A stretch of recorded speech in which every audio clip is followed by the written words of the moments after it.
நீங்கள் என்கிட்ட திருப்பி திருப்பி கேட்குற ஒரு கேள்வி என்னென்னா பி வெப்ஸை வந்து V3 கூட எப்படி யூஸ் பண்ணணுன்ட்டு. அதை வந்து நீ கொஞ்சம் கிளியராகவே டீட்டெயிலாக சொல்லி கொடுத்துட்றேன், நல்லா கவனிங்க. பி வெப்ஸ் கூட V3 யூஸ் பண்ணும்போது V3யோட மீனிங் என்னன்னு நீங்கள் ஃபஸ்ட்டு தெரிஞ்சுக்கணும். V1னா செய், V2னா செய்த, V3னா செய்ய. ப்ரெசண்ட்டு, பாஸ்ட்டு, அது பார்ட்டிசிபிள். பாஸ்ட் பார்ட்டிசிபிளோ ப்ரெசண்ட் பார்ட்டிசிபிளோலாம் கிடையாது, அது வெறும் பார்ட்டிசிபிள். சரிங்களா?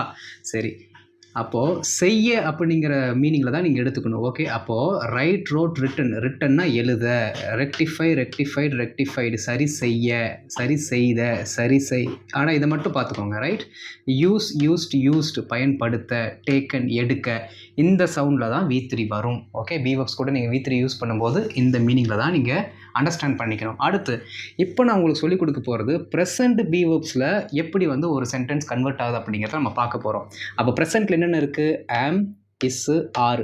இப்போ நார்மலாகவே ஆம், இஸ்ஸு, ஆரும் நம்ம படிக்கும்போது நம்ம எப்படி படிச்சிருப்போம்னா இருக்கிறான், இருக்கிறது, இருந்தான் அப்படி தான் நம்ம படிச்சிருப்போம். ஆனால் இது இந்த ப்ரெசண்ட் பிவப்ஸ் V3 கூட வரும்போது அது சிம்பிள் சென்டென்ஸாக இருக்காது, அது வந்து ஆக்டிவ் வாய்ஸாக இருக்காது, பேசிவ் வாய்ஸாக கன்வெர்ட் ஆகும். ஓகே, வினை சப்ஜெக்ட் மேலே செய்யப்படும்.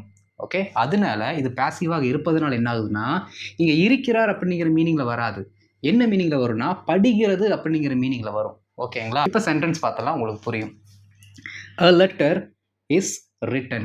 A letter is written. ரொம்ப சிம்பிள், அங்கே இருக்கிறது தான் எழுதியிருக்கேன், அப்படியே அப்ளை பண்ணுங்கள். ரிட்டன்னா எழுத, அதை அப்படியே நான் இங்கே எழுதுகிறேன், எழுத.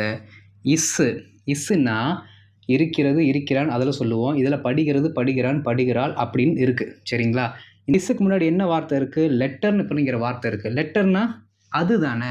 அப்போ அதுன்னு வரும்போது நம்ம என்ன வார்த்தை எடுக்கணும்னா படுகிறது அப்படிங்கிற வார்த்தை எடுத்தால் தான் கரெக்டாக வரும். அப்போது இஸ்ஸுக்கு என்ன?